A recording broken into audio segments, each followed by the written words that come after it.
Hello YouTube, Hester781 here. Today, we got my personal mower. It's a Craftsman, 22 horsepower.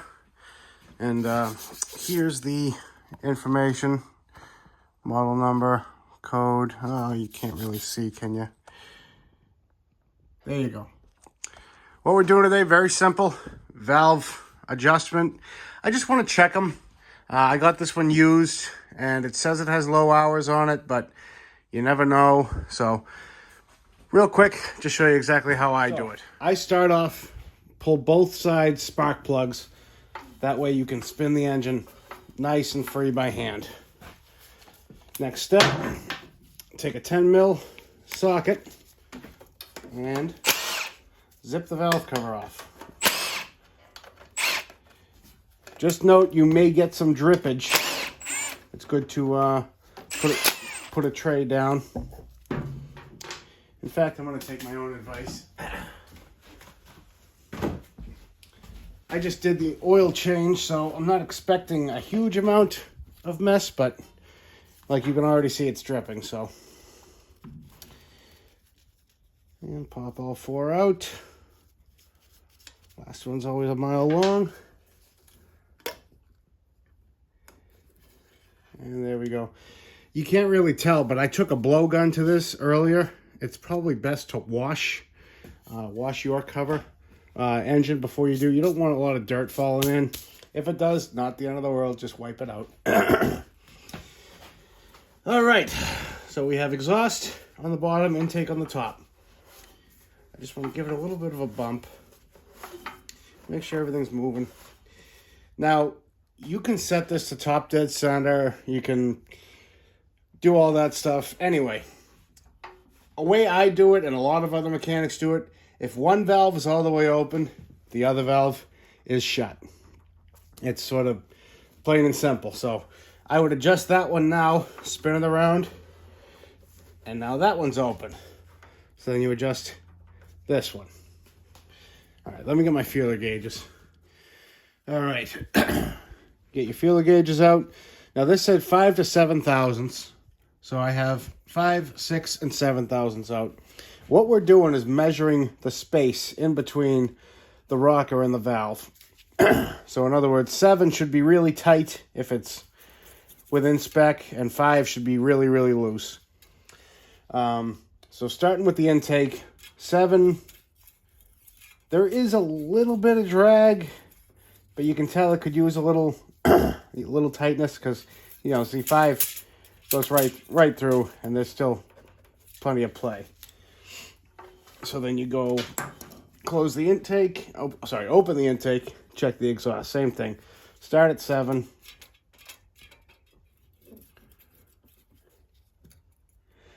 And there's same good amount of play. So we'll adjust them up. Next thing you do, take a 13 millimeter wrench, break this nut loose. And then with your T30 Torx, you're going to wind in this little grub screw here. See, if I wind it in all the way, now that valve's way too tight. Back it out, now this valve's way too loose. So we're going to go for right for the middle of the road. We'll put 6 millimeter, 6 thousandths. Get these back into the... There we go. So we're going to go for right for 6 thousandths. So wind it in just until you feel a little bit of resistance.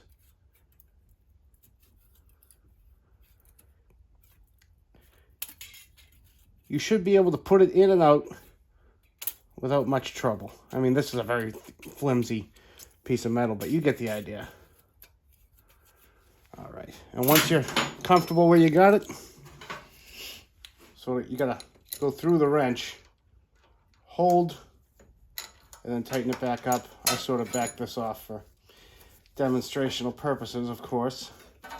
Now it is going to change slightly depending on how nicely you hold when you're adjusting. So always double check. And yes, we still got a nice A little bit of drag. And then what I like to do, go around one more time. And just double check, yeah. So we got a nice bit of drag there. And now do the same for the intake. All the way open. Crack that loose. I'm backing it off for demonstrational purposes. So now you'll, again, same procedure. Now it's way too tight. See how it opened up? See now, if I tighten it down, I can't even get my tool out of there. So you just want to, almost like you're picking a lock. You got to just find that nice sweet spot. And right about there. And again, go through your wrench so you can hold the middle and tighten the outer nut.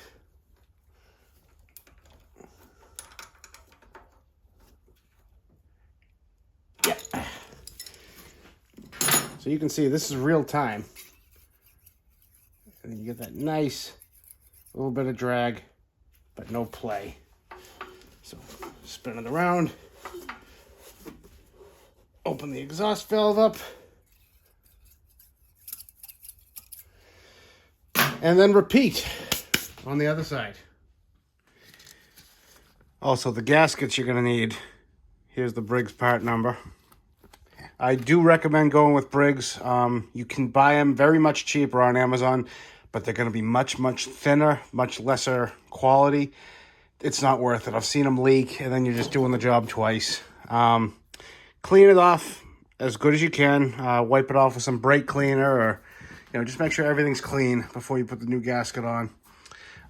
Once you come to do this side, it is the same exact process, except you got the fuel pump in the way. So one bolt here, one bolt there. Take this clamp off or take that clamp off. Either one, you'll be able to swing it either way.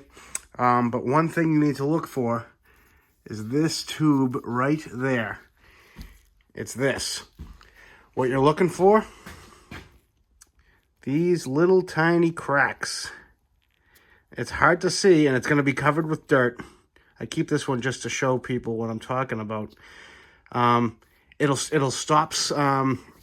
It creates a little pulse to make the fuel pump fuel, and it'll stop working. It'll lose. You'll slowly lose fuel pressure until you finally don't have any fuel pressure. It's not that it's hard to change. It's just one of those things. It's good to do while you got everything apart and while you got everything cleaned. Other than that, that's it. So I want to thank you guys again for watching, liking, commenting, subscribing. Let me know you have any questions, and we'll see you on the next one.